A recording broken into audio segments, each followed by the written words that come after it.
empezando a preparar junto con otras áreas del Ministerio y otras áreas del Gobierno lo que serán los festejos de los 200 años del archivo. No sé si yo estaré como director del archivo en esa época, pero sí queremos dejar asentadas un plan de trabajo, una serie de tareas destinadas a que ese festejo sea lo que el archivo se merece. Y en verdad hoy es un día de fiesta, de alegría, que conmemoramos con esta presentación sobre archivos, acceso y transparencia,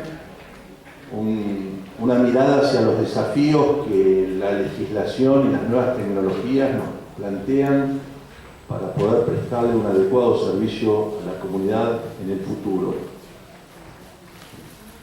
Pero lo primero que yo quisiera destacar es que si el archivo cumplió 197 años, se debió al esfuerzo de sus trabajadores, al esfuerzo de los directores anteriores del archivo. Hubo personalidades destacadísimas que fueron directores del Archivo General de la Nación. Cuando yo miro la lista, siento un frío que me corre por la espalda por la responsabilidad que me toca. Cuando pienso en Carlos Pío del Hispano, cuando pienso en Roberto Chapareborda, cuando pienso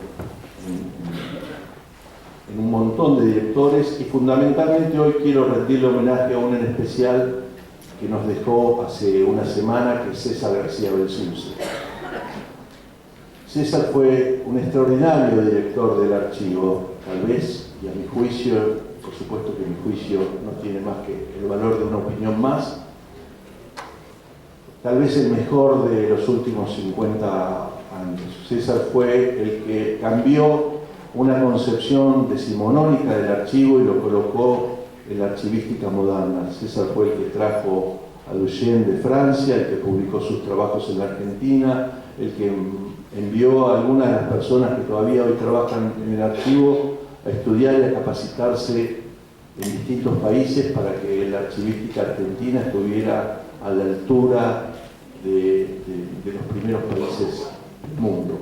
César fue también el que fundó ALA, la Asociación Latinoamericana de Archivos, y el que también ocupó cargos y distinciones dentro del Consejo Mundial de Archivos. Creó el DAI, modificó una cantidad de cosas en la legislación y además fue una extraordinaria persona, tuvo una vida ejemplar, fue un hombre honorable básicamente y era un gran asesor de esta dirección.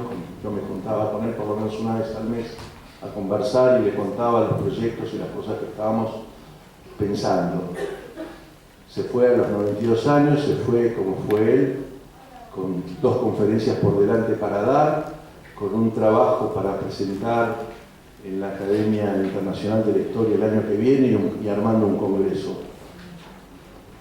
No se suele hablar mucho de él porque fue el director del proceso y no es agradable hablar del proceso en general, pero quiero contarles algo porque seguramente muchos de ustedes no lo saben, y la verdad es que yo me enteré de esto hace 2 meses, conversando con él en una de las tantas reuniones que teníamos, que era cómo él había llegado a ser director del archivo, y fue por una casualidad, no fue porque tuviera ninguna relación especial con los militares que condujeron el proceso, no fue porque él era juez, había ganado su lugar como juez de concurso, era un investigador y un historiador muy reputado, había escrito el libro con Carlos Floria, Historia de los Argentinos, un libro muy recomendable, y parece ser que el militar al cual le tocaba desde la Secretaría de Interior el archivo en su organigrama, decidió llamar a las personas que trabajaban en el archivo, que investigaban en el archivo. Es una decisión, por cierto, muy sabia, porque dijo, bueno, que sean los que de alguna manera usufructan el archivo y conocen el archivo quienes dirigen el archivo. Y habló con 3 de ellos y César aceptó ser, porque era de las 3 personas que más visitaba el archivo buscando papeles, investigando, trabajando, y él decidió ser director del archivo. Y solo puso como condición que lo dejaran trabajar y, bueno, Su tarea es, como digo, de las más destacadas en los últimos 50 años porque cambió una dirección y le dio un sentido totalmente diferente. Por suerte, el año pasado lo pudimos homenajear. Si no me equivoco, fue también para el Día del Archivo o unos meses después. Así que quería rendirle primero este homenaje a él, como a todos los trabajadores que en el pasado han resistido en condiciones que no son las ideales, con salarios que están lejos de ser los ideales y que tienen una inequidad con referencia inclusive a otros sectores de la administración pública que es inexplicable. Son cosas que habrá que corregir en el futuro, son cosas que tendrá que corregir un Estado serio. A igual tarea corresponde igual remuneración, eso está en la Constitución y está en todos los principios del derecho del trabajo. Por esas cosas seguimos trabajando. Ahora, lo que planteó César era el comienzo de un camino que en esta jornada se va a profundizar. Por supuesto que cuando él fue director del archivo todavía las TICs no eran una cosa que estuviera presente entre nosotros, ni la legislación del Estado ponía como norte la transparencia y el libre acceso a la información, que es lo que pasa hoy. Así que es nuestra obligación trabajar con los principios que heredamos del pasado y adaptarlos a las nuevas necesidades. Y sobre todo, considerar siempre que nuestro trabajo es para una sociedad. No es para un gobierno, no es para un sindicato, no es para un partido político, no es para un ministro, no es para un presidente, no es para un director. Todos nosotros tenemos una obligación con una sociedad. A esa sociedad le debemos dar el acceso a la información y la posibilidad de tener el conocimiento para lo que quiera, para defender un derecho, para escribir un libro, para sacar una fotografía, para lo que le guste. La información le pertenece a la sociedad.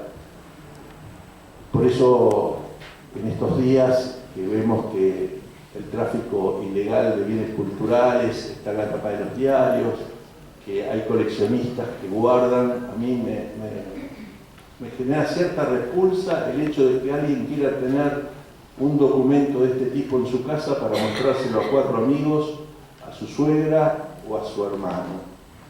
No tiene ningún sentido. Esos documentos forman parte de un acervo cultural, de un quehacer, explican archivos, explican actuaciones públicas y tienen que estar a disposición de la sociedad. No quiero abundar más, creo que ya hablé bastante, solo quiero decirles que espero que el año que viene podamos tener tal vez 2 actos, porque tengamos que tener un acto en el nuevo edificio del Archivo General de la Nación. Muchas gracias.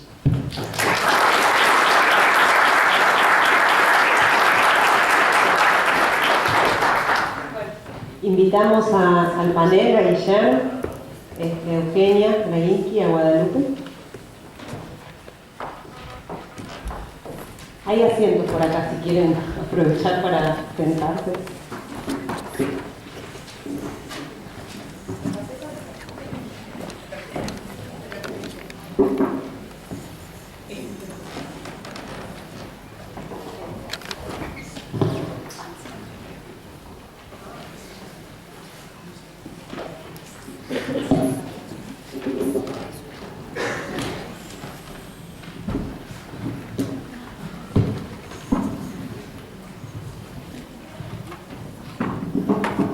Bueno, buenos días a todas y a todos. Bienvenidos, bienvenidas.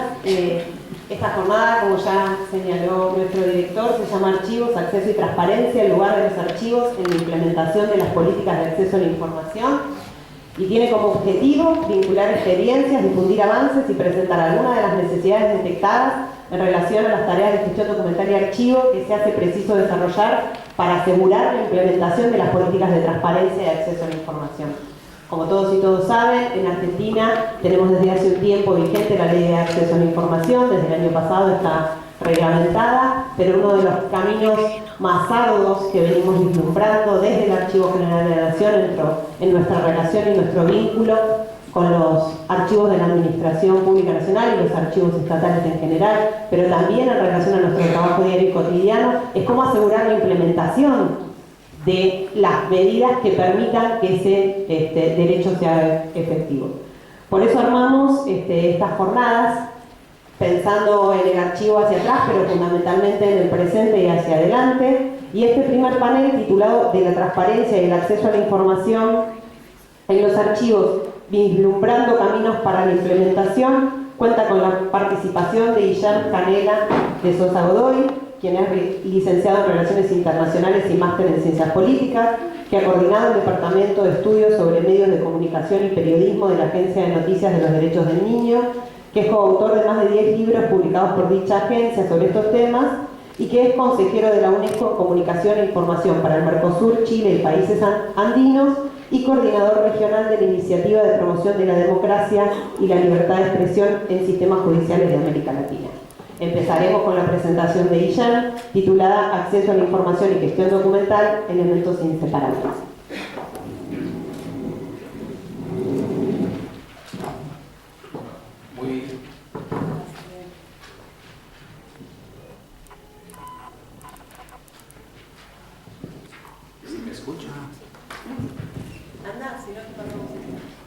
No sé, ustedes dirán, a mí me parece que está raro, pero debe ser por la... buenos días a todos y todas.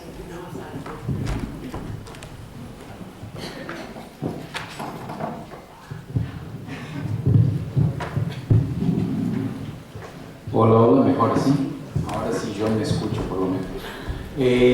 Buenos días a todos y todas. Es un placer estar acá por varias razones. La primera, por celebrar con ustedes el Día de Ustedes. Me parece súper interesante que podamos hacer esta discusión valorando, como decía el director, el rol de los archivistas, de las archivistas en este proceso histórico de avance de un Estado más abierto, con más acceso a la información pública y más transparencia, no solo en Argentina, como vamos a ver. Esto es un movimiento felizmente global y que no tiene marcha atrás.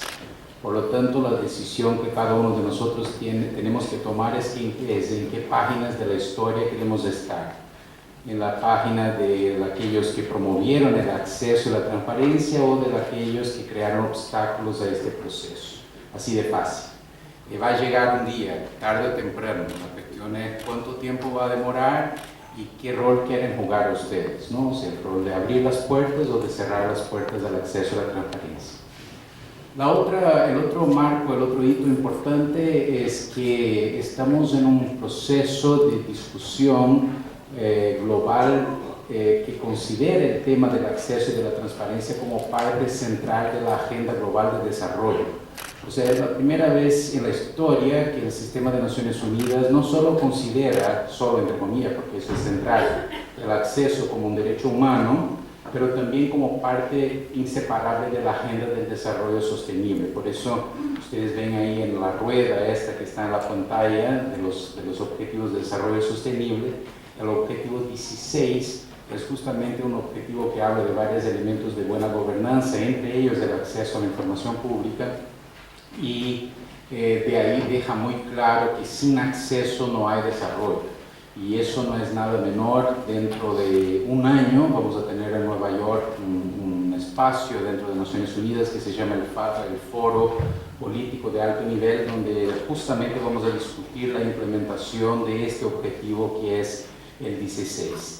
Y dentro de un mes vamos a celebrar el Día Internacional de Acceso a la Información Pública, el 28 de septiembre, que este año la celebración regional de las Américas la vamos a tener en Bogotá, en la cual vamos a hacer una asociación, y eso es para mí el tercer elemento importante, entre el pasado y el futuro. O sea, el acceso a la información pública es algo relevante para ahora, para allá y para mañana, pero también es algo importante para aclarar procesos de memoria y verdad, que en el caso colombiano es absolutamente central para el proceso de paz que el país está viviendo en este momento.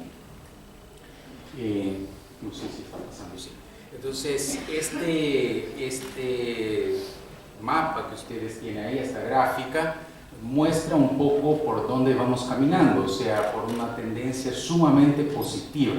Si ustedes miran la parte inicial del gráfico, que tiene el año de 1951, que en términos históricos no es absolutamente nada, es ayer, teníamos solo 2 países en este planeta con una ley de acceso a la información pública, Suecia y Finlandia. Y ustedes fíjense que en un periodo de 60 años, 70 años, tenemos una explosión de leyes de acceso a la información pública en este planeta y muchas en los últimos 20 años. O sea, realmente es un proceso muy reciente en términos históricos y particularmente en esta región del mundo. O sea, en América Latina y el Caribe, antes de los años 2000 teníamos solo un país con ley de acceso a la información pública y hoy son casi todos. Entonces me parece que acá también tenemos que hacer un ejercicio de pensar que estamos todos construyendo esta agenda ahora, en este momento. Y la primera cosa a reconocer es que no es fácil. O sea, a nadie nos gusta ser transparentes, ni a mí, ni a ustedes. A nosotros nos gusta que los otros sean transparentes, pero no nosotros mismos, ¿no? Y eso no es fácil. Y si no reconocemos la dificultad del proceso, porque claro, es como cuando yo doy cursos de ética para periodistas. Cuando pregunto si alguien en la sala es antiético, nadie levanta las manos, porque es un discurso positivo. Públicamente todos somos éticos, todos somos transparentes, pero en el día a día es difícil ser ético, es difícil ser transparente. Y si no reconocemos estas dificultades, no avanzamos. Y parte de esta dificultad está justamente en lo que hacen ustedes. O sea, entonces, aprobamos leyes de acceso a la información pública, pero después hacemos eso que está ahí en el dibujo. Ponemos todas las dificultades del mundo para que la gente pueda acceder a los documentos que decimos que ellos y ellas tienen derecho a acceder. Entonces metemos unos tiburones, unas rejas y entre otras cosas, archivos desorganizados, archivistas, hombres y mujeres que no quieren para nada que la gente toque sus papeles, y etcétera, ¿no? Entonces eso complica la agenda. Y por eso me parece súper interesante que si ustedes se fijaran en el título del evento, dice archivo, acceso, transparencia, y abajo política pública, porque tenemos que tener muy conscientes que aprobar una ley de acceso a la información pública es solo el primer paso de tener una política pública real de acceso a la información pública, en la cual uno de los otros elementos centrales es lo que hacen ustedes o lo que no hacen ustedes. O sea, el rol de la gestión documental en la construcción de una política pública efectiva de acceso a la información pública es absolutamente central.